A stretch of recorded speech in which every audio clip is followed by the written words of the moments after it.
നിങ്ങൾ ഭൂമിയുടെ ഉപ്പാകുന്നു, ലോകത്തിന്റെ വെളിച്ചമാകുന്നു. സ്തോത്രം. ഈ ഭൂമിക്ക് മുകളിൽ വിതറപ്പെടുന്ന ഉപ്പുകളാണ്. സ്തോത്രം. ഭൂമിക്ക് മുകളിൽ ഉപ്പ് വിതറുമ്പോൾ നമുക്കറിയാം അത് ഭൂമിയുടെ സകല ഭാഗങ്ങളിലേക്കും വ്യാപിക്കുന്നത് പോലെയാണ് വിശ്വാസികളായ നമ്മൾ ഓരോരുത്തരും. സ്തോത്രം. അതുകൊണ്ട് ഇന്ന് പകൽക്കാലം ആ ഒരു വലിയ ഉത്തരവാദിത്വത്തോടുകൂടി കടന്നു പോകാൻ നമുക്കിടയായി തീരണം. സ്തോത്രം. നമ്മളെ ഇന്ന് പകൽക്കാലം ഭൂമിയുടെ ഉപ്പ് എന്ന അവസ്ഥയിൽ തന്നെ അതിൻ്റെ സ്തോത്രം കടന്നു പോകാൻ കർത്താവ് നമ്മളെ സഹായിക്കട്ടെ എന്ന് ഞാൻ ആശംസിച്ചുകൊണ്ട് സെക്കൻഡ് സെഷനിലേക്ക് പ്രവേശിക്കുകയാണ്. സ്തോത്രം. കർത്താവായ യേശുക്രിസ്തുവാണല്ലോ നമ്മുടെ ഏറ്റവും വലിയ ഗുരു, അല്ലേ? ആ ഗുരു നമ്മളോട് പറഞ്ഞതാണ്, നിങ്ങൾ ഭൂമിയുടെ ഉപ്പാകും. ഒരു ഭൂമിയുടെ മുകളിൽ ഈ ഉപ്പ് വിതറപ്പെടുമ്പോൾ അത് ഈ 5 വൻകരകളിലും ഒരുപോലെ വ്യാപിച്ച് സകല സ്ഥലങ്ങൾ അത് ഉപ്പായി തീരുന്നത് പോലെയാണ് ദർശനം പ്രാപിച്ച ഒരു ദൈവത്തിന്റെ പൈതൽ. പത്രോസ് പറഞ്ഞ പോലെ നമുക്ക് ഇവിടെ ഇരിക്കാനുള്ളതല്ല, നാം ആയിരിക്കുന്ന സ്ഥലത്ത് പ്രാർത്ഥിച്ച് ഉപവസിച്ചിരിക്കാനുള്ളതല്ല. കർത്താവ് നമ്മളെ ഏൽപ്പിച്ച ദൗത്യം ഭൂമിയുടെ അറ്റത്തോളം നിങ്ങൾ എന്റെ സാക്ഷികളാവും എന്നുള്ളതാണ്. സ്തോത്രം. അത് നിങ്ങൾ ഒരുപക്ഷെ ഹൗസ് വൈഫ്സ് ആയിരിക്കാം, അല്ലെങ്കിൽ ജോലി ചെയ്യുന്നവരായിരിക്കാം, അല്ലെങ്കിൽ വീട്ടിൽ കുഞ്ഞുങ്ങളെ വളർത്തുന്നവരായിരിക്കാം, അല്ലെങ്കിൽ ബിസിനസ്സുകാരായിരിക്കും, എന്തുമായിക്കോട്ടെ സകല ആൾക്കാരും കർത്താവായ യേശുക്രിസ്തുവിന്റെ മക്കളായിട്ട് തീർന്ന നമുക്ക് എല്ലാവർക്കും ദൈവം നൽകി തന്ന വലിയ ഒരു വാഗ്ദത്തമാണ്, ഒരു ദർശനമാണ്. ഏതാണ്? ഭൂമിയുടെ അറ്റത്തോളം നമ്മൾ സ്തോത്രം സാക്ഷികളായി തീരുമാനം. അപ്പോൾ കർത്താവായ യേശുക്രിസ്തുവിനെ പറ്റി പറഞ്ഞാൽ is A preacher and is A Prince of preacher, അല്ലേ? ഈ ലോകത്തിലെ സകല പ്രസംഗകരുടെയും രാജകുമാരനാണ് നമ്മുടെ കർത്താവായ യേശു. അവൻ പ്രസംഗിച്ചതുപോലെ ആരും ലോകത്ത് പ്രസംഗിച്ചിട്ടില്ല. അവൻ പ്രസംഗിച്ചപ്പോൾ നടന്നപ്പോൾ അത്ഭുത വീര്യപ്രവൃത്തികളൊന്നും അപ്പോസ്തലന്മാരുടെ കാലഘട്ടത്തിൽ പോലും നടന്നിട്ടില്ല. അതുപോലെ നമ്മുടെ കർത്താവ്, അതുകൊണ്ട് നമുക്ക് നല്ലൊരു മാതൃകയാണ്. ഇവിടെ നമ്മുടെ കർത്താവിനെ നമ്മൾ കാണുന്നു ഒലിവുമലയിലാണ്, അല്ലെ? ഒലിവുമലയെന്ന് പറഞ്ഞാല് സാധാരണ ഒരു മലയേ ഉള്ളൂ. ദൈവജനത്തിന് മോശ മുഖാന്തരം ദൈവം തന്റെ ലോ കൊടുത്തത് മലയിലാണെങ്കിലും അത് ദൈവത്തിന്റെ മലയായിരുന്നു. പക്ഷെങ്കില് നമ്മുടെ കർത്താവായ യേശുക്രിസ്തു ശിഷ്യന്മാരെയും കൊണ്ടുപോയി ഈ വലിയ സുവിശേഷം, വലിയ ദൗത്യം നമ്മളെ ഏൽപ്പിക്കാൻ തെരഞ്ഞെടുത്തത് ഒരു സാധാരണ മല, ഒലിവുമല. ഒലിവുമലയുടെ മുകളിലാണ്. ഹല്ലേലൂയ, സ്തോത്രം. അപ്പോൾ പുതിയ നിയമത്തിന്റെ ലോയാണ് മത്തായിയുടെ സുവിശേഷം 5-ാം അധ്യായത്തിൽ നമുക്ക് ലഭിച്ചിരിക്കുന്നത്. പഴയ നിയമത്തിന്റെ നിയമം, the old testament, that is for Jewish people.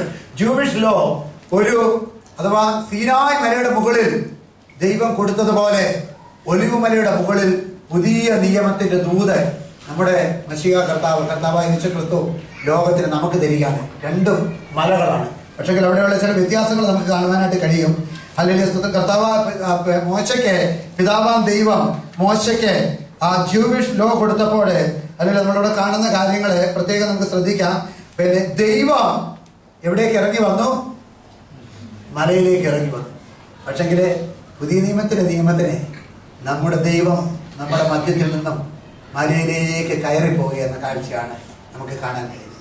ആദ്യത്തെ നിയമം യഹൂദന്മാർക്ക് കൊടുത്തപ്പോൾ ദൈവം ജനത്തോട് പറഞ്ഞു, എല്ലാവരും പർവ്വതത്തിന്റെ അടിവാരം വിട്ട് മാറി നിന്നാണ്. പക്ഷെ പുതിയ നിയമത്തിന് നിയമം കൊടുത്തപ്പോൾ യേശുക്രിസ്തു ജനത്തെ തന്റെ അരികിലേക്ക് വിളിച്ചിട്ട് അവരെ മലയിലേക്ക് കൂട്ടിക്കൊണ്ടു പോയിട്ടാണ് സ്തോത്രം നിയമം കൊടുക്കുന്നത്. സ്തോത്രം. അതുപോലെ തന്നെ സ്തോത്രം, പഴയ നിയമത്തിന്റെ നിയമം ഇടിമുഴക്കത്തോടും കാഹളധ്വനിയോടും ഹല്ലേലൂയ സ്തോത്രം, അതുപോലെ തന്നെ മിന്നലോടും ഒക്കെ കൊടുത്തപ്പോൾ പുതിയ നിയമത്തിന്റെ നിയമം നിശബ്ദമായ സാധാരണക്കാരന്റെ ഭാഷയിലെ സ്തോത്രം, നിരക്ഷരകുക്ഷികളായ മനുഷ്യന്റെ ഭാഷയിലെ ഏത് മനുഷ്യനും സ്തോത്രം ഹല്ലേലൂയ പരമാർത്ഥ ഹൃദയത്തോട് ഉൾക്കൊള്ളുവാൻ കഴിയുന്ന സ്വതസിദ്ധമായ ശൈലിയിലും ഭാഷയിലും നമ്മുടെ കർത്താവായ യേശുക്രിസ്തു ജനത്തോടെ ഫേസ് ടു ഫേസ് സംസാരിക്കുന്നതാണ് മത്തായിയുടെ സുവിശേഷത്തിൽ നമ്മൾ കാണുന്നത്. സ്തോത്രം. ഹല്ലേലൂയ ഇത്യാദി ഹല്ലേലൂയ അന്തരങ്ങൾ നമുക്കിവിടെ കാണാം. അതുകൊണ്ട് ഹല്ലേലൂയ ക്രിസ്ത്യൻ ബിയാറ്റിറ്റ്യൂഡ്സ് എന്ന് അറിയപ്പെടുന്നത് നമുക്ക് വലിയൊരു ചേഞ്ചാണ് നമുക്ക് നൽകി തന്നത്. അപ്പോൾ കർത്താവായ യേശുക്രിസ്തു അവിടെ പറഞ്ഞിരിക്കുന്ന സ്തോത്രം, അവിടെ ആക്ച്വലി നിങ്ങളത് പഠിക്കുകയാണെങ്കിൽ ഹല്ലേലൂയ അവിടെ ശിഷ്യന്മാരെ എല്ലാം കൂട്ടിക്കൊണ്ടുകൊണ്ട് കർത്താവ് ഒരു വലിയ കോഴ്സ് സ്റ്റാർട്ട് ചെയ്യുകയാണ് അവിടെ ചെയ്യുന്നത്, അല്ലേ? നമുക്കറിയാം നമ്മുടെ ഡോക്ടേഴ്സ് ഉണ്ട്, അവരെ ചികിത്സിക്കുമ്പോൾ, അതുപോലെ നേഴ്സുമാർ സഹോദരിമാർ നമ്മുടെ മധ്യത്തിലുണ്ട്. നിങ്ങളൊക്കെ ഒരു രോഗിയെ ചികിത്സിക്കുമ്പോൾ നിങ്ങൾ ചെയ്യുന്ന എന്താണ്? ആ രോഗിയുടെ ശരീരത്തോടാണ് ഇടപെടുന്നത്, അല്ലേ? പക്ഷെങ്കില് ഒരു ഇവാഞ്ചലിസ്റ്റ്, ഒരു അപ്പോസ്റ്റൽ സ്തോത്രം ഒരു വ്യക്തിയുടെ ശരീരത്തോട് ഇടപെടുന്ന വ്യക്തിയല്ല, ശരീരത്തെക്കാൾ വിലയേറിയ പ്രാണനോടും ആത്മാവോടും ഇടപെടുന്ന വ്യക്തിയാണ് ദർശനം പ്രാപിച്ച ഇവാഞ്ചലിസ്റ്റ്. മനസ്സിലാക്കണം.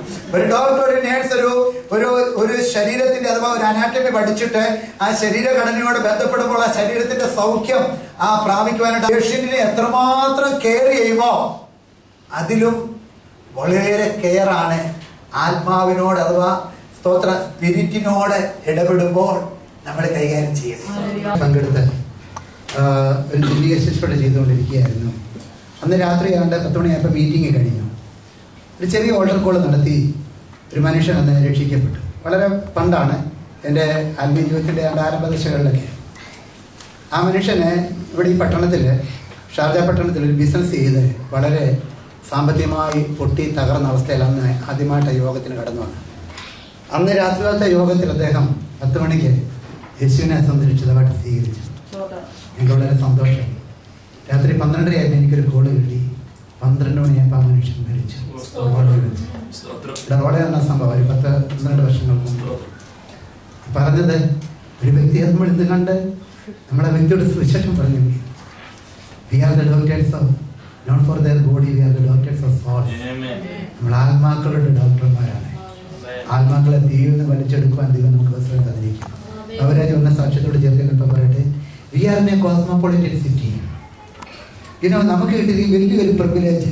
നിങ്ങൾ ദുബൈയിൽ വന്നിട്ട് ഇവിടെ നിന്ന് കുറച്ച് പൈസ ഉണ്ടാക്കിയപ്പോൾ അതിൻ്റെ കർത്താവ് കൊണ്ടുവന്നേ.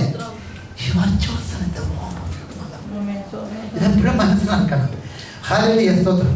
ഈ പട്ടണത്തിൽ നമ്മൾ നിൽക്കുമ്പോൾ there are a lot of citizens, expatriates, local people. സുഡാനികളുണ്ട്, Nigerians ഉണ്ട്, അല്ലെങ്കിൽ ആഫ്രിക്കൻസ് ഉണ്ട്, ഇന്ത്യൻസ് ഉണ്ട്, ഏഷ്യൻസ് ഉണ്ട്, ഇന്ത്യൻ സബ് കോർഡിനേറ്റ് ഉള്ളവരുണ്ട്, പാകിസ്ഥാനിയും ബംഗ്ലാദേശി പോലുള്ളവർ. എല്ലാവരുടെ സുവിശേഷം പറയാനുള്ള ദ ബെസ്റ്റ് പ്ലാറ്റ്ഫോം ആണ് ഗൾഫ്. അതായത് നിങ്ങളോട് പറഞ്ഞേ, ദിസ് ഇസ് എ ഗൾഫ് കോൺട്രിയേഷൻ. പൗലോസ് അപ്പോസ്തലൻ കൊലോസ്യർക്കെഴുതി പറയുന്നു, ജഡത്തിൽ എന്റെ മുഖം കണ്ടിട്ടില്ലാത്ത നിങ്ങൾക്ക് വേണ്ടി. ഞാൻ കഴിഞ്ഞ തവണ എടുത്ത ബൈബിൾ ക്ലാസ് ആണിത്, തുറന്നത്തിന്റെ പാഠശാല എന്ന വിഷയം. പൗലോസ് ചെയ്ത എന്താണെന്ന് ചോദിച്ചാൽ, തുറന്നത്തിന്റെ പാഠശാല എന്ന് പറഞ്ഞാല് എഫേസസിലെ ഒരു പ്രത്യേക സത്രമുണ്ട്. ആ സത്രത്തിൽ തൊഴിലാളികളെ രാവിലെ വന്ന് കയറി കിടക്കും, ജോലിയൊക്കെ കഴിഞ്ഞിട്ട്. ഒരു 10 മണിയാകുമ്പോൾ മിഡിൽ ഈസ്റ്റിലെ ചൂടല്ലേ, 3 മണി വരെ അവർക്ക് റെസ്റ്റ് ആണ്. അപ്പോൾ അതൊരു സ്കൂളായിരുന്നു. പൗലോസ് അപ്പോസ്തലൻ എന്തോ ചെയ്തു, ഈ പുഴക്കരയിൽ സുവിശേഷം പറഞ്ഞ എക്സ്പീരിയൻസ് ഉള്ള പൗലോസ്, ഹല്ലേലൂയ, അദ്ദേഹം ഈ കെട്ടിടം കാണുമ്പോൾ അദ്ദേഹത്തിന് വലിയൊരു ആഗ്രഹം, ഇത് നല്ലൊരു ചാൻസ് സുവിശേഷം. അദ്ദേഹം അവിടെ തൊഴിലാളികൾ വരുന്ന സമയം രാവിലെ 11 മണി മുതൽ വൈകിട്ട് 3 മണി വരെയുള്ള സമയം ആ പാഠശാല റെന്റിനെടുത്തിട്ട് അവിടെ വചനം ശുശ്രൂഷിക്കാൻ തുടങ്ങി. ദൈവവചനം അവിടെ വരുന്നവരോട് പറയാം, തൊഴിലാളികളോട്, നിങ്ങൾക്കറിയാമോ, അവിടെ വന്ന് റെസ്റ്റ് എടുക്കാൻ വന്ന ആൾക്കാർ സുവിശേഷം കേട്ട് രക്ഷിക്കപ്പെട്ടവരാണ്. ദൈവത്തിന്റെ വചനം നമ്മൾ പഠിക്കാൻ കൊലോസ്യ, ലവോദിക്യ, ഹീരപോലിസ്, യോഹന്നാസ്നാവൻ, പിന്നെ പത്മോസ് ദ്വീപിൽ കടന്ന് സുവിശേഷം എഴുതുന്ന ആ 7 സഭകൾ, ഏഷ്യ മൈനറിലെ 7 സഭകളെ പൗലോസ് അപ്പോസ്തലന്റെ ഈ പാഠശാലയിലെ ഹല്ലേലൂയ സ്തോത്രം ട്രെയിനിങ് കൊണ്ട് രക്ഷിക്കപ്പെട്ടവരുടെ കൂട്ടങ്ങളാണ്. അവരെ കണ്ടുകൊണ്ട് പൗലോസ് പറയുന്നു, ഞാൻ ജഡത്തിൽ നിങ്ങളുടെ മുഖം കണ്ടിട്ടില്ല, പക്ഷെ ആത്മാവിൽ ഞാൻ കാണുന്നുണ്ട്. ഹീരപോലിസിൽ ഒരു വലിയ സഭ, ഞാൻ ഒരു വ്യക്തിയോട് സുവിശേഷം പറഞ്ഞത് മുഖാന്തരമായിട്ട്, കൊലോസിയിലെ വലിയ സഭയെ ഞാൻ ആത്മാവിൽ കാണുന്നു. ഞാൻ ഒരു വ്യക്തിയോട് സുവിശേഷം പറഞ്ഞത് മുഖാന്തരമായിട്ട്. എന്റെ ദൈവ പൈതലെ ഞാൻ പറയട്ടെ, നമ്മൾ ഒരു വ്യക്തിയോട് സുവിശേഷം പങ്കുവെക്കുമ്പോൾ നമ്മൾ പങ്കുവെക്കുന്നത് it is a big community, it is a crowd of people, it is a nation. ഇത് നമ്മൾ മറന്നു കളയാണ്. അതാണ് സുവിശേഷത്തിന്റെ ശക്തി. എല്ലാവരും കർത്താവിനെ സ്തുതിച്ചാണ്. ഇതാണ് നമ്മൾ എക്സ്പീരിയൻസ് ഇവിടെ ചെയ്യേണ്ടത്. നമ്മളൊരു വ്യക്തിക്ക് സുവിശേഷം പറഞ്ഞു കൊടുക്കുമ്പോൾ, അല്ലെങ്കിൽ ദൈവത്തിന്റെ മക്കളെ നമ്മൾ മനസ്സിലാക്കണം, നമ്മൾ ആ വ്യക്തിയോടാണ് പറയുന്നത്. ആ വ്യക്തിയുടെ പിന്നാലെ കടന്നു വരുന്ന ഒരു വലിയ ജനറേഷൻ ഉത്തരവാദിത്തം നമ്മൾ ഏറ്റെടുക്കുകയാണ്. ഞാൻ നിങ്ങളോട് പറയുന്ന ഒരു ദൈവവേലക്കാരൻ, അല്ലെങ്കിൽ സ്തോത്രം, ആത്മാക്കളുടെ ശുശ്രൂഷ ചെയ്യുന്നവരാണ്. അപ്രകാരമുള്ള ഒരു വലിയ ചിന്തയോടുകൂടി വേണം നമ്മൾ ആ ശുശ്രൂഷ ചെയ്യുവാനായിട്ട്. നമ്മളിവിടെ കണ്ടു കർത്താവായ യേശുക്രിസ്തു പറഞ്ഞു, U are the salt of the earth. അതിന്റെ 1-2 വിഷയങ്ങൾ പറഞ്ഞുകൊണ്ട് ഞാൻ മുൻപോട്ട് കടന്നുപോയിട്ട് ഈ ശുശ്രൂഷ ഇവിടെ നിർത്തുവാനായിട്ട് ആഗ്രഹിക്കുന്നു. ഉപ്പിന്റെ ഗുണങ്ങൾ നമുക്ക് എല്ലാവർക്കും അറിയാം. ഉപ്പിന് ചില ഗുണങ്ങളുണ്ട്. ഒന്ന്, ഉപ്പിന്റെ ഒരു ഗുണമാണ് ട്രാൻസ്ഫോർമേഷൻ ക്വാളിറ്റി. ഉപ്പ് ട്രാൻസ്ഫോം ചെയ്യുന്നതാണ്. നമുക്ക് കാണാൻ കഴിയും, ഏലിശായെ ഹല്ലേലൂയ സ്തോത്രം എരികോ പട്ടണത്തിലെ ഹല്ലേലൂയ സ്തോത്രം ഒരു ഉറവയിലെ വെള്ളത്തെ കുറിച്ച് ആൾക്കാർ വന്ന് പറയുന്നത്, ഈ പട്ടണത്തില് ഗർഭനാശമുണ്ട്, ഇവിടുത്തെ വെള്ളം മലിനമാണ്, അതുകൊണ്ട് ഹല്ലേലൂയ നീ എന്തെങ്കിലും ചെയ്യണം. അദ്ദേഹം പെട്ടെന്ന് ചെയ്തൊരു കാര്യമാണ്. എന്താ ചെയ്തു? അദ്ദേഹം കുറച്ച് ഉപ്പെടുത്ത് തലകയിൽ കൊണ്ടുവന്നിട്ട് ഹല്ലേലൂയ സ്തോത്രം ഉറവയിൽ അദ്ദേഹം ഉപ്പ് വിതറി. നിങ്ങൾ വായിച്ചുകൊണ്ട് അവിടെ വന്ന മാറ്റം, ഉറവയ്ക്ക് മാറ്റം വന്നു എന്നല്ല ഇവിടെ പറഞ്ഞിരിക്കുന്നത്. ആ പട്ടണത്തിന് മുഴുവനും മാറ്റം. ആ പട്ടണത്തിലെ ഗർഭനാശം മാറി, ആ പട്ടണത്തിലെ മരണം മാറി, പട്ടണത്തിലെ വിഷം മാറി, ഉറവയിലെ വെള്ളം പഥ്യമായി തീർന്നത് മുഖാന്തരം പട്ടണം മുഴുവനും മാറി. This is the power of gospel. മനസ്സിലായി? ഉപ്പിന്റെ ഒരു സ്വഭാവം നമ്മളോട് കർത്താവ് പറഞ്ഞിരിക്കുന്നത്, നിങ്ങൾ ആരാണ്? എല്ലാവരും പറഞ്ഞിട്ട് ഭൂമിയുടെ ഉപ്പ്. കരങ്ങൾ കൊടുത്ത് പറഞ്ഞാട്ടെ, U are the salt of the earth. U are the salt of the earth. എല്ലാവരും പറഞ്ഞാട്ടെ, U are the salt of the earth. നിങ്ങൾ ഭൂമിയുടെ ഉപ്പാവുന്നു. എല്ലാവരും പരസ്പരം കരങ്ങൾ കൊടുത്ത് മനസ്സിലായി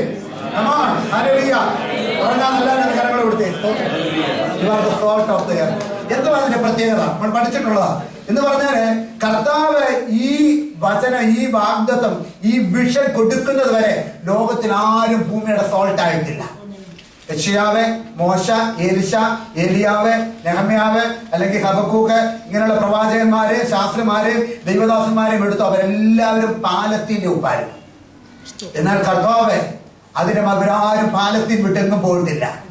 അവർ ഇസ്രായേലിന് അപ്പുറത്തെ ഒരു രാജ്യം അവർക്ക് അറിയത്തില്ല, അവർ പോയിട്ടില്ല. മനസ്സിലാക്കണം. അതിന്റെ മധ്യത്തിൽ കർത്താവ് വന്നിട്ട് ചില മുക്കുവന്മാരെയും ചില പാവപ്പെട്ടവരെയും ചില ഓർഡിനറി പീപ്പിൾ, സ്തോത്രം, അവരെ വിളിച്ചിട്ട് അവരോട് നോക്കിക്കൊണ്ട് പറയാം, see Peter, you are the salt of the earth. Andrews, you are the salt of the earth എന്ന് പറഞ്ഞാൽ അക്ഷരം അറിയാൻ വയ്യാത്ത, വാക്കുകൾ സംസാരിക്കാൻ അറിയാൻ വയ്യാത്ത, പ്രസംഗിക്കാൻ അറിയാൻ വയ്യാത്ത നിന്നെ ദൈവം ഭൂമിയുടെ അറ്റത്തോളം അയക്കാൻ പോവുകയാണ്. നീ ഭൂമിയുടെ ഉപ്പായി തീരാൻ പോവുകയാണ്. നീ ദുബായ് പട്ടണത്തിനെ മാത്രം ഉപ്പല്ല, അല്ലെങ്കിൽ ഇവിടെ കുടില് കെട്ടി ഇവിടെ ഉപ്പായി തീരേണ്ടവനല്ല. ലോകത്തിന്റെ ഉപ്പായി, ഭൂമിയുടെ ഉപ്പായി, ഭൂമിയുടെ മുകളിൽ ഉപ്പ് വിതറുമ്പോൾ അത് ഭൂമിയുടെ എല്ലാ ഭാഗങ്ങളിലേക്കോ, ആഫ്രിക്കയിലേക്കോ, ഏഷ്യയിലേക്കോ, യൂറോപ്പിലേക്കോ, അമേരിക്കയിലേക്കോ, ഓസ്ട്രേലിയയിലേക്കും ഒക്കെ കടന്നു പോകുന്നത് പോലെ അല്ലെങ്കിൽ ദൈവത്തിന്റെ വഴിയിലെ നമ്മളെ ദൈവം വിളിച്ച ഉപ്പായിട്ടാണ് വിളിച്ചിരിക്കുന്നത്. അല്ലെങ്കിൽ സ്തോത്രം. അതുകൊണ്ടാണ് പറഞ്ഞിരിക്കുന്നത്, U are the salt of the earth. നിങ്ങൾ മനസ്സിലാക്കണം. ഇന്ന് ഈ ക്ലാസ് കഴിഞ്ഞു പോകുമ്പോൾ ഇത് പറഞ്ഞുകൊണ്ട് പോകണം, I am the salt of the earth. ഞാൻ വെക്കേഷൻ നാട്ടിൽ പോയാൽ ഞാൻ ആരാ?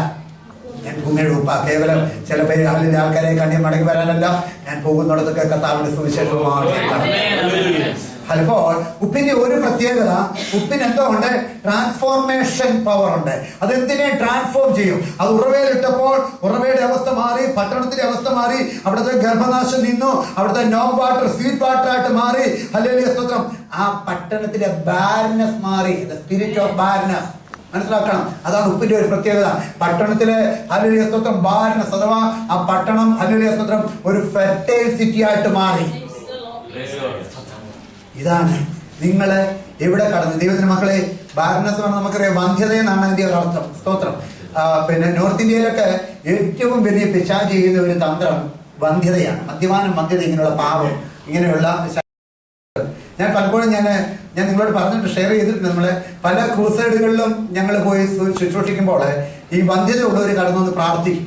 അല്ല, ഒറ്റ പ്രാവശ്യം അവർക്ക് വേണ്ടി പ്രാർത്ഥിച്ചാൽ മതി. നെക്സ്റ്റ് ടൈം നമ്മളവിടെ ചെല്ലുമ്പോൾ ഞാൻ പലരെയും ആ സഹോദരന്മാർ വന്നിട്ട് സാക്ഷ്യം കണ്ടിട്ടുണ്ട്. ഫാസ്റ്റർ കഴിഞ്ഞ ക്രൂസൈഡിൽ എനിക്ക് വേണ്ടി പ്രാർത്ഥിച്ചു. അല്ലെങ്കിൽ എനിക്ക് പലരെ അറിയാം, വ്യക്തിപരമായിട്ട് എനിക്കറിയാം. 1-2 കുഞ്ഞുങ്ങളെയും കൊണ്ട് വരുന്ന മാതാപിതാക്കൾ. മനസ്സിലായി ഞാൻ പറഞ്ഞതിന്റെ അർത്ഥം? ദൈവം നമ്മുടെ കരങ്ങളിൽ തന്ന സുവിശേഷത്തിന്റെ ശക്തി അതാ. അത് വെറുതെ നിങ്ങൾ എറിഞ്ഞു കൊടുത്താൽ മതി. അതിനെ പിന്നിൽ പ്രവർത്തിക്കുന്നത് ദൈവത്തിന്റെ കരങ്ങളാണ്. മനുഷ്യന്റെ കരങ്ങളല്ല. കാര്യം ഇത് സ്വർഗത്തിൽ നിന്ന് ലഭിച്ചിട്ടുള്ളതാണ്. അതുകൊണ്ട് ഏലിയാവ് ഉപ്പിട്ടപ്പോൾ എന്ത് ചെയ്തു? ഈ ട്രാൻസ്ഫോം ദ ഹോൾ ടൗൺ. ടൗണിൽ എവിടെല്ലാം ബാർനെസ് ഉണ്ടോ, ദ സ്പിരിറ്റ് ഓഫ് ബാർനെസ്, ഹല്ലേലൂയ സ്തോത്രം, അതിനെ തകർത്തിട്ട് അവിടെ പരിശുദ്ധാത്മാവിന്റെ വലിയൊരു ഫെർട്ടിലിറ്റി അവിടെ കാണുവാനായിട്ട് കഴിയുന്ന പകൽക്കാലം മനസ്സിലാക്കണം. That is the power of gospel. ദൈവത്തിന്റെ സുവിശേഷത്തിന് വലിയൊരു ശക്തി അതാണ് ഉപ്പിന്റെ ഒരു ഗുണമെന്ന് അവിടെ പറഞ്ഞു. 2, നരഭോജികളായ വ്യക്തികളെ ആഫ്രിക്കൻ ഭൂഖണ്ഡത്തിലെ നരസ്നേഹികളാക്കി മാറ്റിയത് മറ്റൊന്നുമല്ല, കർത്താവിന്റെ നിർമ്മല സുവിശേഷം. ഞാൻ എപ്പോഴും പറയാറുള്ള കഥയല്ല, സംഭവമാണ്. ഞങ്ങളുടെ നാട്ടിലുള്ള കോവൂരൊരിക്കല് അദ്ദേഹം ആഫ്രിക്കയിൽ കടന്നുപോയി.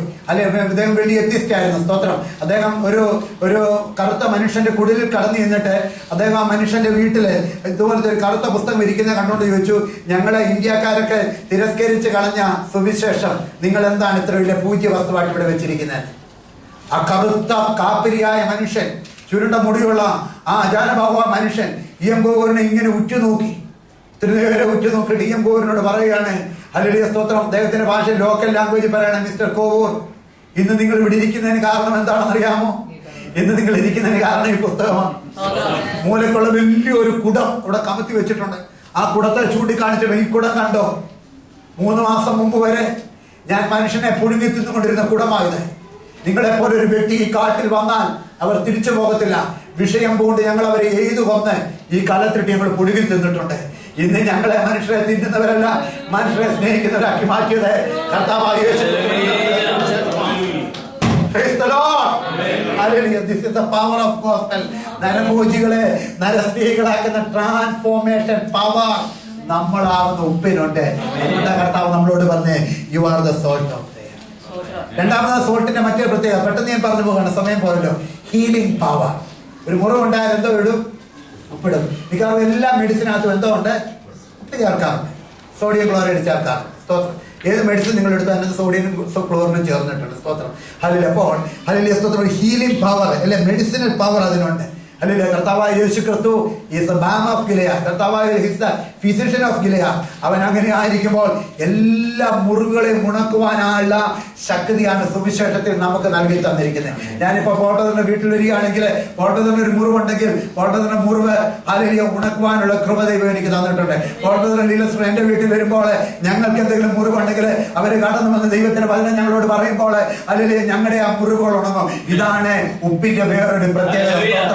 ദൈവത്തിന്റെ മക്കളെ, നമ്മൾ ഉപ്പാണെങ്കിൽ, നമ്മൾ ഭൂമിയുടെ ഉപ്പായി തീർന്നിട്ടുണ്ടെങ്കിൽ, ഭൂമിയുടെ ഏത് ഭാഗത്ത് ഒരു മുറിവുള്ള മനുഷ്യൻ കടന്നോട്ടെ, അവന്റെ മുറിവിൽ പകരുവാനുള്ള എണ്ണയോ അവന്റെ മുറിവിൽ പകരുള്ള താരനെ വീഞ്ഞോ നിന്റെ കരങ്ങളിൽ ദൈവം തന്നിട്ടുള്ളതിനാൽ കർത്താവിനെ ഹല്ലേലൂയ സ്തോത്രം. അതാണ് നമ്മൾക്ക് ദൈവം തന്നിരിക്കുന്ന മറ്റൊരു പ്രത്യേകത. മൂന്നാമതായിട്ട് ഉപ്പിനെ റിഫൈനിങ് അഥവാ ഒരു ക്ലെൻസിങ് പവർ ഉണ്ട് അല്ലേ? സ്തോത്രം. എന്താണ് റിഫൈനിങ് ആൻഡ് ക്ലെൻസിങ് പവർ? ഉപ്പെല്ലാത്തിനും ശുദ്ധിയാക്കുന്നതാണ്. ഉപ്പെല്ലാത്തിനും ശുദ്ധിയാക്കുന്നതാണ്. ഇതാണ് നമ്മൾ കണ്ടത്. ആ മലിനജലത്തിന്റെ ഉറവയിൽ ഏലിശ ഉപ്പിടുകയാണ് അല്ലേ? അപ്പൊ നമ്മൾ ഈ സമൂഹത്തെ സ്തോത്രം ഹല്ലേലൂയ സ്തോത്രം ക്ലെൻസ് ചെയ്യുവാൻ കർത്താവായ യേശു ക്രിസ്തുവിന്റെ രക്തത്തിന്റെ ശക്തിയാല് ഈ സമൂഹത്തിന്റെ സകല പാപത്തെ നിർമ്മലീകരിക്കുവാൻ തക്കവണ്ണം കർത്താവ് നിങ്ങളെ ഭൂമിയുടെ ഉപ്പാക്കി തീർത്തിരിക്കുകയാണ്. Praise the Lord. അടുത്ത പോയിന്റ് നമുക്ക് കാണാം. എന്തുവാണത്? Melting and liquefying. നമുക്ക് കാണാം, നിങ്ങൾ കണ്ടിട്ടുണ്ട് BBC-യുടെ ന്യൂസിലൊക്കെ ഒത്തിരി മഞ്ഞ് പെയ്ത് കാനഡയിലും അമേരിക്കയിലും ഒക്കെ റോഡുകൾ മഞ്ഞ് മൂടിക്കിടക്കുമ്പോൾ എന്താ അവർ ചെയ്യുന്നതെന്ന് അറിയാമോ? ഉപ്പ് കൊണ്ടുവന്നവരങ്ങ് ഡംപ് ചെയ്യും. ചില മണിക്കൂറുകൾക്കുള്ളിൽ റോഡ് വളരെ ക്ലിയറാണ്. കാര്യം എന്തോ അവിടുത്തെ ഐസിന്റെ ഐസ് അറിയാം, വാട്ടറിന്റെ സോളിഡ് ഫോം ആണ് ഐസ് അല്ലേ?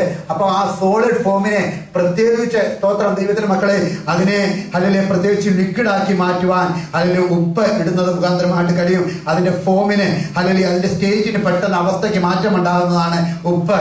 അല്ലെങ്കിൽ സ്തോത്രം. അപ്പോൾ നമ്മളെ ദൈവം നൽകി തന്നിരിക്കുന്ന ഈ ലോകത്തിലെ ഏത് പ്രമാദകരമായ പ്രശ്നവും ലോകത്തിൽ ഉപ്പായ ഒരു ക്രിസ്ത്യാനി, ഒരു ദൈവത്തിന്റെ പൈതലിന്റെ കാലം അതിൽ തൊട്ടാൽ ice breaking process. Praise the Lord. അതിനായിട്ട് ദൈവം നമ്മളെ തെരഞ്ഞെടുത്തിരിക്കുന്ന. Price the Lord. അല്ലെങ്കിൽ അടുത്തായിട്ട് നമുക്ക് നോക്കുമ്പോൾ പ്രോസസിങ് ആൻഡ് സേവറിങ് അല്ലേ? ഉപ്പിടാറുണ്ട്, പ്രിസർവ് ചെയ്യാറുണ്ട്. സ്തോത്രം. അപ്പോൾ പ്രിസർവിംഗ് പവർ എന്ന് പറഞ്ഞാൽ കർത്താവായ യേശു ക്രിസ്തുവിന്റെ വരവിന് വേണ്ടി, നിത്യജീവന് വേണ്ടി നമ്മൾ സുവിശേഷം പറയുന്ന ഈ ലോകത്തിലെ നശിച്ചുകൊണ്ടിരിക്കുന്ന മക്കളെ ക്രിസ്തുവിന്റെ രക്തത്താൽ വീണ്ടെടുപ്പ് കൊടുത്ത് അവരെ കർത്താവിന്റെ വരവിന് വേണ്ടി പ്രിസർവ് ചെയ്ത് നിർത്തുവാനുള്ള വലിയ കൃപ ദൈവം നമുക്ക്.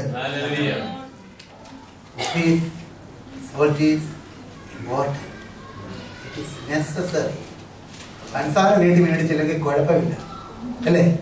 1-2 ദിവസം ഒക്കെ പോകാം. ഗസ്റ്റ് വരുമ്പോൾ നമുക്ക് മേടിച്ചാൽ മതി. ഷുഗർ കുറഞ്ഞിരിക്കുന്നേ ഉള്ളൂ അല്ലേ? സ്പൈസി ചില്ലി പൗഡർ മേടിച്ചില്ലെങ്കിൽ കുഴപ്പമൊന്നുമില്ല. പച്ചമുളക് സബ്സ്റ്റിറ്റ്യൂട്ട് ആയിട്ട്. ഉപ്പ് വീട്ടിലില്ലെങ്കിൽ എന്തെങ്കിലും പരിപാടി നടക്കും.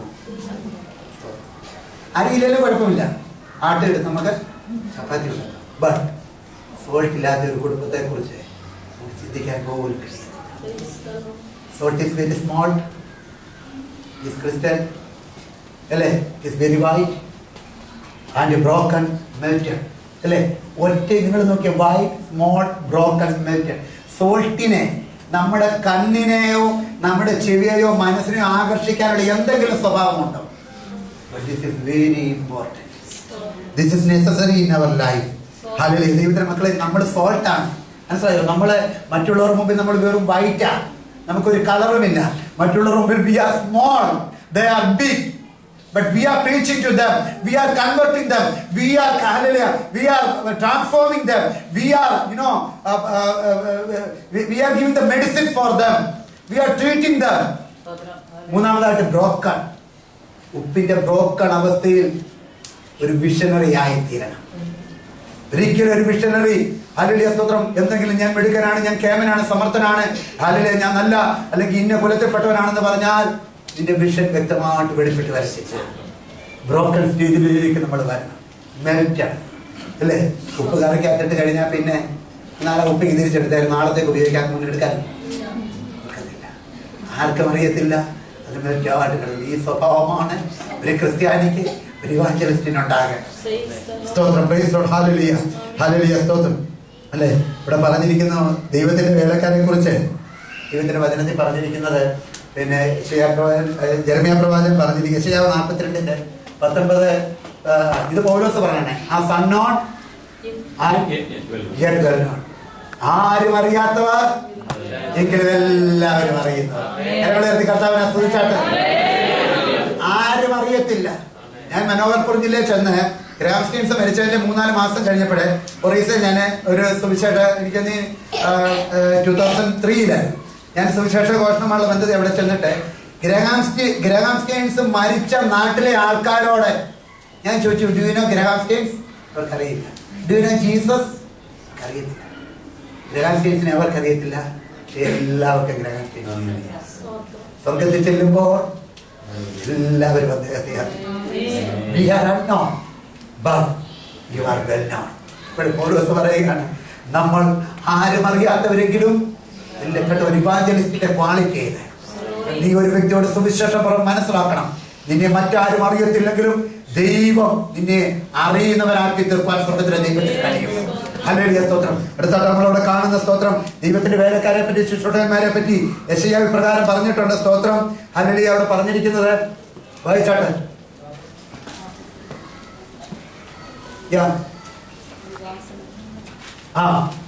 You are blind and you are deaf. എന്റെ ദാസനെ പോലെ കുരുടനാ, ഞാൻ അയക്കുന്ന ദൂതനെ പോലെ ചെകിടനാ. ദൈവത്തിന്റെ ദാസൻ ഇവാഞ്ചലിസ്റ്റ് എന്ന് പറഞ്ഞാൽ ആരായിരിക്കണം? ഈ സുവിശേഷം പറയുമ്പോൾ പലതും അവര് നിന്നോട് പറഞ്ഞേക്കും. അടിച്ചെന്നിരിക്കും, ചീത്ത വിളിച്ചെന്നിരിക്കും. 2 കണ്ണുകളും അടഞ്ഞിരിക്കണം.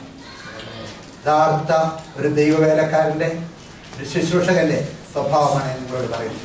എന്റെ ദാസനെ പോലെ കുരുടനും ചെകിടനും ആരാണ്? അവനെ ആരും അറിയുന്നില്ല. ഹല്ലേലൂയ, സ്തോത്രം. പലത് കണ്ടിട്ട് അവൻ കാണാതിരിക്കുന്നു, കേട്ടിട്ട് കേൾക്കാതിരിക്കുന്നു. കാര്യമാരാ? Is unknown but is well known. മനസ്സിലാക്കണം. സ്തോത്രം. അപ്പോൾ നമ്മളെ പോലെ ദൈവത്തിന്റെ മക്കളെ, ഇതാണ് ഉപ്പിനെ ആരും അറിയുന്നില്ല. ഉപ്പ്, ഹല്ലേലൂയ, സ്തോത്രം, ഒരു ഭക്ഷണത്തിനകത്ത് ഇട്ട് കഴിഞ്ഞാൽ പിന്നെ അല്ലെ, നമ്മൾ നല്ല ഫുഡ് കഴിച്ചു. നിങ്ങളവിടെ ഫുഡ് കഴിച്ചപ്പോൾ ആരെങ്കിലും ഉപ്പിനെ കുറിച്ച് ചിന്തിച്ചു? നമ്മളെ കഴിച്ച ആഹാരത്തിനൊക്കെ അൾട്ടിമേറ്റ്ലി ടേസ്റ്റ് തന്നത് ആരാ? ഉപ്പ അല്ലേ? കൂടുതൽ ടേസ്റ്റ് കൊടുക്കാൻ ഒരു 2 കിലോ ചില്ലി പൗഡർ കൂടെ ഇടാം. ഒക്കുമോ? ഒക്കത്തില്ല. ഉപ്പിടേണ്ട സ്ഥാനത്ത് ഉപ്പിടണം അല്ലേ? ഞാൻ നിങ്ങളോട് മിക്കവാറും എല്ലാവരോടും ചോദിച്ചു, പാസ്റ്റർ എങ്ങനെയുണ്ട് ഫുഡ് അല്ലേ? ചോദിച്ചില്ല ഇടയ്ക്ക്, ബ്രദർ എങ്ങനെയുണ്ട്, സിസ്റ്റർ എങ്ങനെ? എല്ലാവരും എന്താ പറഞ്ഞു? നല്ല ഫുഡ് തമാം. സോ ഇതുകൊണ്ടാ ഉപ്പ് ചേരേണ്ട ചേരുവ ചേർത്തു. സ്തോത്രം. ഉപകാരമില്ലാതെ പോയാൽ പകൽക്കാലം നമ്മൾ മനസ്സിലാക്കണം ദൈവത്തിന്റെ മക്കളെ.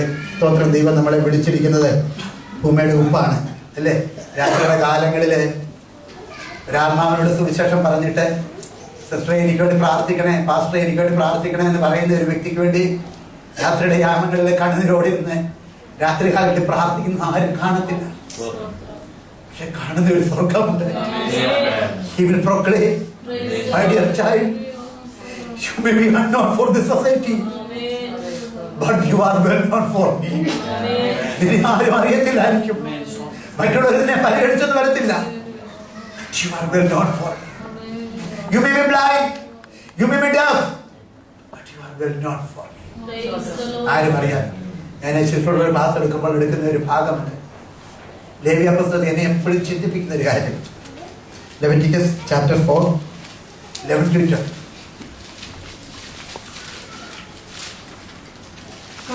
തോലും കാളയുടെ തോലും മാംസം മുഴുവനും തലയും കാലുകളും ഉടലും ചാണകവുമായി കാളയെ മുഴുവനും.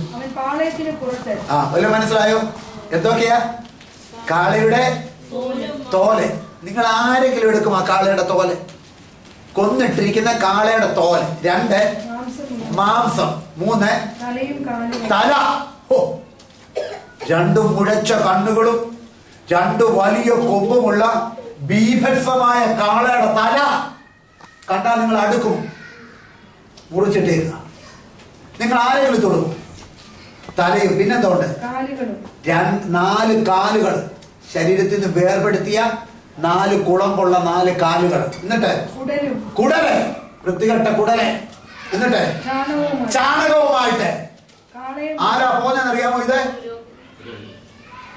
സന്ധ്യായാഗത്തിന് 7 മണി സമയമായപ്പോൾ ജലത്തിന്റെ പാപയാഗത്തിന് വേണ്ടി കാളയെ ബലി കഴിച്ചിട്ട്, യാഗം കഴിച്ചിട്ട്, മനോഹരമായ ദൈവം കൊടുത്ത വിശുദ്ധ വസ്ത്രങ്ങൾ അണിഞ്ഞുകൊണ്ട് കാളയെ ബലി കഴിപ്പാനായിട്ട് താമ്ര യാഗപീഠത്തിന് മുമ്പിൽ നിൽക്കുന്ന ഒരു അഹരോൻ പുരോഹിതനെ എല്ലാവർക്കും അറിയാം. ജനമെല്ലാം വിരൽ ചൂണ്ടി പറയും, സി ഞങ്ങളുടെ പുരോഹിതനെ കണ്ടോ? അദ്ദേഹത്തിന് മാറത്തെ മാതളപതക്കം കണ്ടോ? 12 ഗോത്രങ്ങൾക്ക് വേണ്ടി 12 കല്ലുകളുണ്ട്. എന്ത് ശോഭനമായിരിക്കുന്നു അദ്ദേഹം, നോക്കിക്കേ. ഞങ്ങളുടെ പാസ്റ്റർ ആ അഹരോനെ എല്ലാവർക്കും അറിയാം. 7 മണി മുതൽ 10-12 മണി വരെ യാഗം നടക്കുക. പുരോഹിതനെ എല്ലാവർക്കും അറിയാം. പുൽപ്പുറ്റി നിൽക്കുന്ന പുരോഹിതൻ, ഡയാസിൽ നിൽക്കുന്ന പുരോഹിതൻ, പ്രസംഗിക്കുന്ന പുരോഹിതൻ, എല്ലാവർക്കും അറിയാം. യാഗം കഴിഞ്ഞു.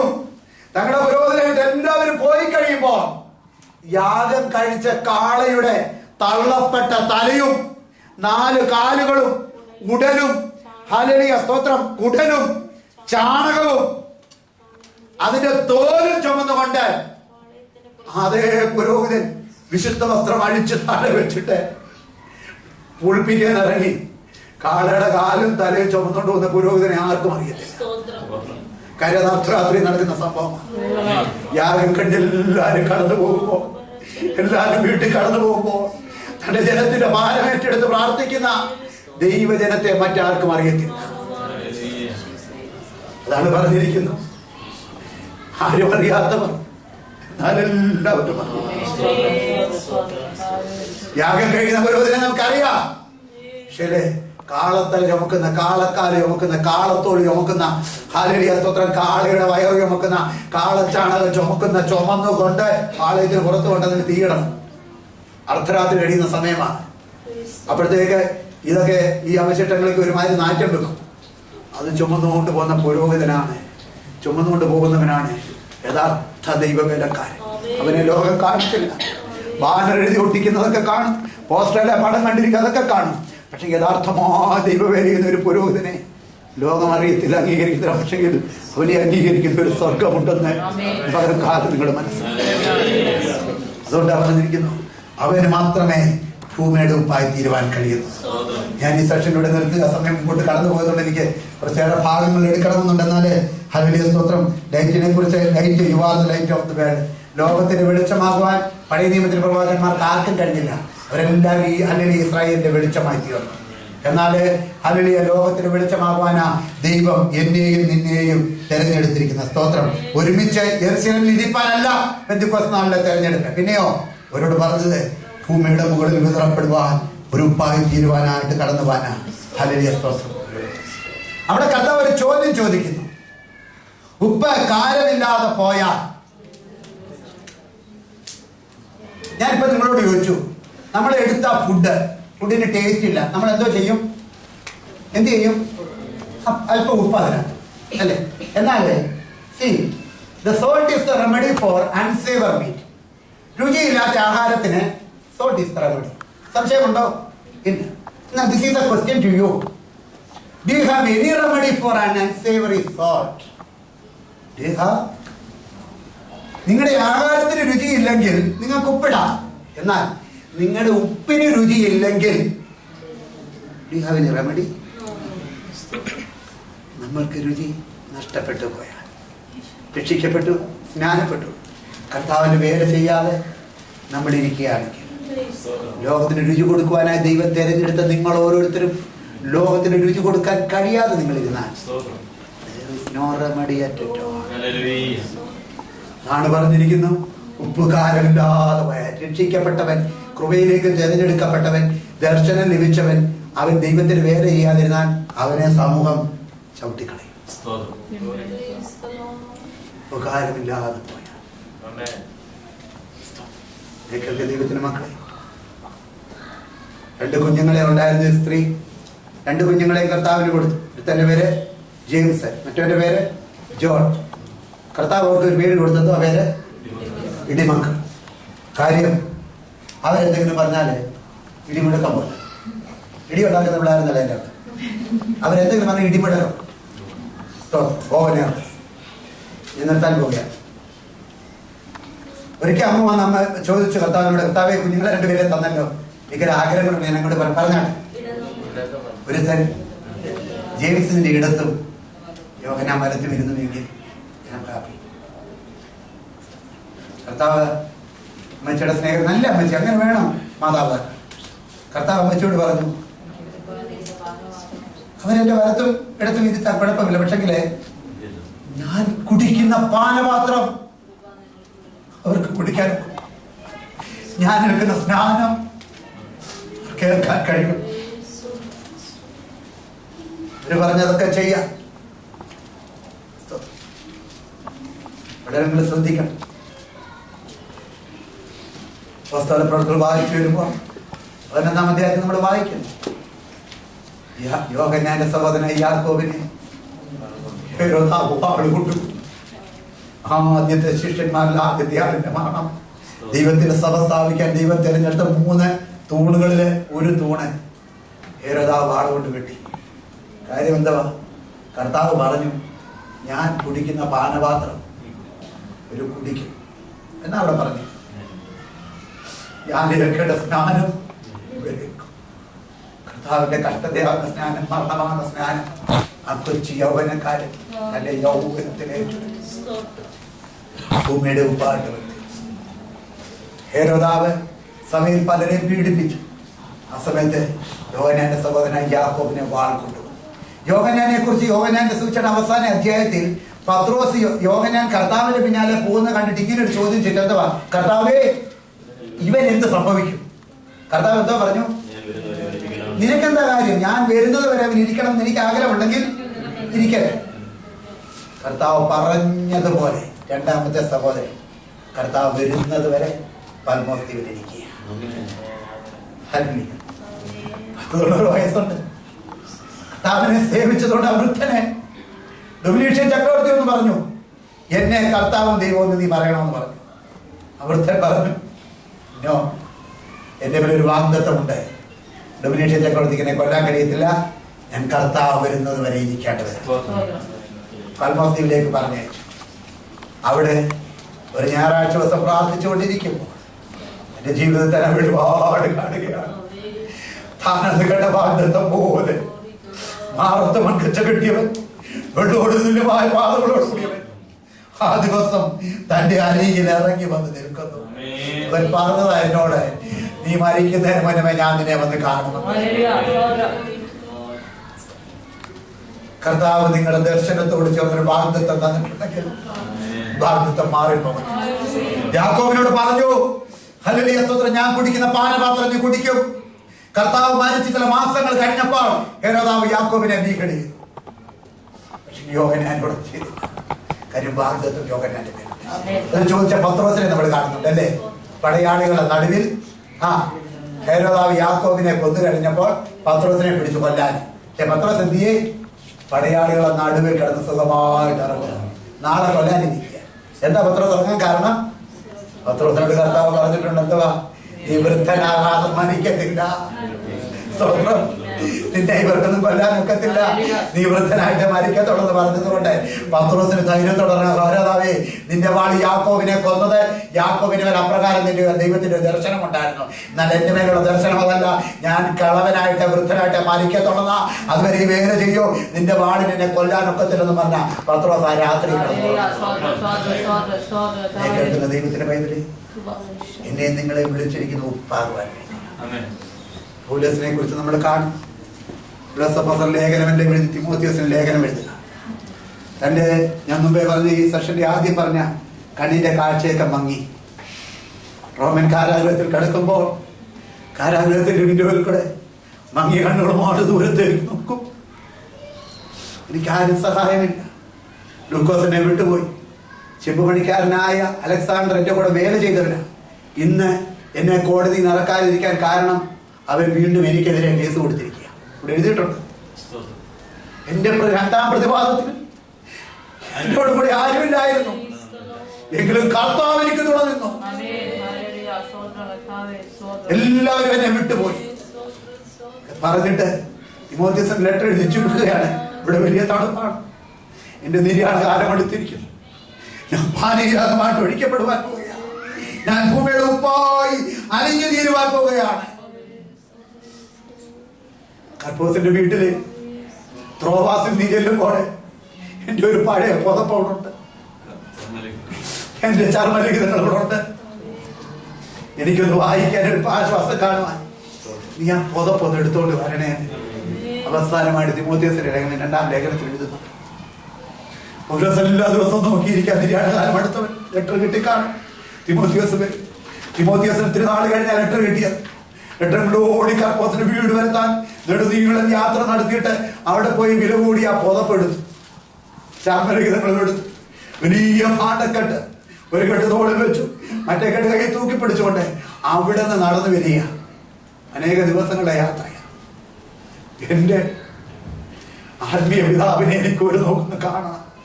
ഞാൻ കൊടുക്കുന്ന ബ്ലാങ്കിൽ അദ്ദേഹം പുതച്ച് കിടക്കണം. അതിവേഗം ആ യൗവനക്കാരന്റെ കാലുകൾക്ക് വേഗത കൂടുകയാണ്. അവൻ കാരാഗൃഹത്തില് എല്ലാ ദിവസവും പൗലോസ് നോക്കുന്നുണ്ട്, തിമോത്തിയോസ് വരുന്നു, തിമോത്തിയോസ് വരുന്നു. ഇങ്ങനെ ഒരു ദിവസം തിമോത്തിയോസ് ദൂരത്ത് പോകുന്നു. വരുന്ന കാഴ്ച പൗലോസിന്റെ കൂടെയുള്ള തടവുകാരൻ. തിമോത്തിയോസ് ഓടി വന്നിട്ട് ജയിലിന്റെ ഹാലരിയാത്രത്തിൽ ഇരുമ്പ് കഥകിൽ പിടിച്ചുകൊണ്ട് കൊണ്ടാണ് എന്തിയെ എന്റെ ആത്മീയ പിതാവ് പൗലോസ്, എനിക്ക് അദ്ദേഹത്തെ ഒന്ന് കാണും. സഹതടവുകാർ വന്ന് തിമോത്തിയോസിനോട് പറയുവാ, നീ പുതപ്പും കൊണ്ടുവരുമെന്നും പറഞ്ഞ് ആ കിളവൻ മിനിഞ്ഞാന്ന് വരെ നിന്നെ കാത്തിരുന്നു. ഇന്നലെ രാവിലെ അദ്ദേഹത്തെ വാളുകൊണ്ട് വെട്ടിക്കൊന്നു. വിട്ടുപോഴും ചോദിക്കുന്നുണ്ട്, തിമോത്തിയോസ് വന്നോ? ചരിത്രം എഴുതിയിരിക്കുന്നത് തിമോത്തിയോസ് റോമൻ കാരാഗൃഹത്തിന് പണിക്കൽ കിടന്ന കരച്ചില് ലോകത്തിൽ ആരും അങ്ങനെ കരഞ്ഞിട്ടില്ലെന്ന ചരിത്രത്തിൽ എഴുതിയിരിക്കുന്നു. ഇന്ന് പകൽക്കാലം എനിക്ക് നിന്നോട് ചോദിക്കാനുള്ള ഒരു ക്വസ്റ്റ്യൻ, ഒരു തിമോത്തിയോസ് ആകാൻ ഞാൻ നീ ഒരുക്കമാണ്? ഒരു പൗലോസ് ആകാൻ സുവിശേഷം നമ്മളെ വിളിക്കുക.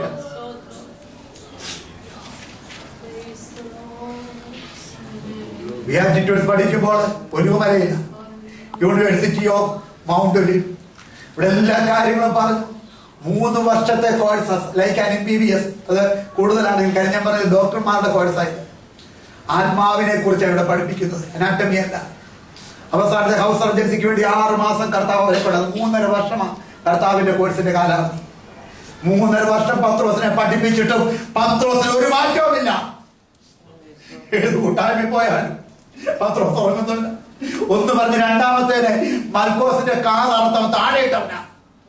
സുവിശേഷത്തിന് വേണ്ടി കൈപിടിച്ച് കർത്താവ് നാഥൻ പുറത്തോട്ട് ഇറക്കി വിട്ടപ്പോൾ ശമരയിൽ പോയി സുവിശേഷം പറയാൻ പറഞ്ഞപ്പോ മടങ്ങി വന്ന് പറയുവാ, കർത്താവ് തീ ഇറക്കി ഇതിനെല്ലാം കൊന്നു കളഞ്ഞേക്കാൻ ആത്മാക്കളുടെ ശുശ്രൂഷയ്ക്കൂടെ അയച്ചത്. കർത്താവ് ഒരു പുകയുന്ന തിരിയെ കെടുത്തി കളിത്തി. നിന്നിലുള്ള എബിലിറ്റിയാ കർത്താവ് അറിയുന്നത്. നിങ്ങളുടെ ഇനിക്വിറ്റീസ് കർത്താവ് നോക്കത്തില്ല, നിന്റെ കുറവ് കർത്താവ് നോക്കത്തില്ല. Are you ready to preach this gospel? Do you have a positive attitude? Do you have a spirit of gospel? ഇതാണ് ദൈവം നോക്കുന്നത്. ആ പത്രോസിനെ കർത്താവ് കളഞ്ഞില്ല. ഹന്നാവിന്റെ വീടിന്റെ മുറ്റത്തെത്തിയപ്പോൾ utterly failure. 3 പ്രാവശ്യമായിരുന്നു അതിനെ തള്ളി പറഞ്ഞു. അത് കർത്താവ് കണ്ടു. ഇപ്പൊ ഗലീലി റിസോർട്ടിൽ കർത്താവ് എത്തിയിരിക്കുക. പത്രോസിനെ ഉയർത്തെഴുന്നേറ്റ് കർത്താവ് പത്രോസിന്റെ ജീവൻ ചോദിക്കുക,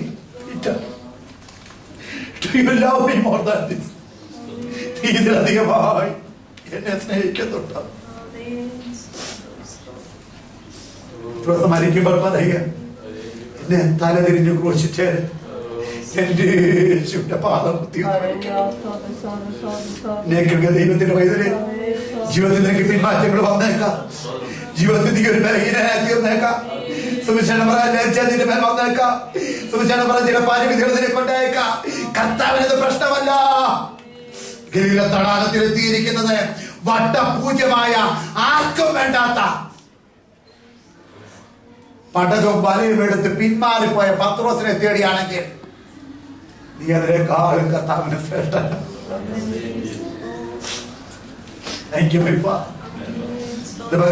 യാക്കോബിനെ നിങ്ങൾ കണ്ടു. കർത്താവിന് വലതുവശത്തിരിക്കുവാൻ ഭാഗ്യം എന്നോട് ചെയ്യുന്നവൻ ഞാൻ വിശ്വസിക്കുന്ന നിത്യതയിൽ യേശുവിന്റെ വലതു ഭാഗത്താണ്. യോഹന്നാനും വലതു ഭാഗത്തും ഇടത്ത് ഭാഗത്താണ്. തിമോത്തിയോസിനെ നമുക്കിവിടെ കാണാം. പൗലോസിനെ നമുക്കിവിടെ കാണാം. എല്ലാവരെയും നമുക്കിവിടെ കാണാം. എന്നാൽ നിന്നെ ഏൽപ്പിച്ച വേല ഇന്ന് ചെയ്യുവാൻ, ഒരു ഭൂമിയുടെ ഉപ്പായി തീരുവാൻ ഇന്ന് പകൽക്കാലം നീ ഒരുക്കണം.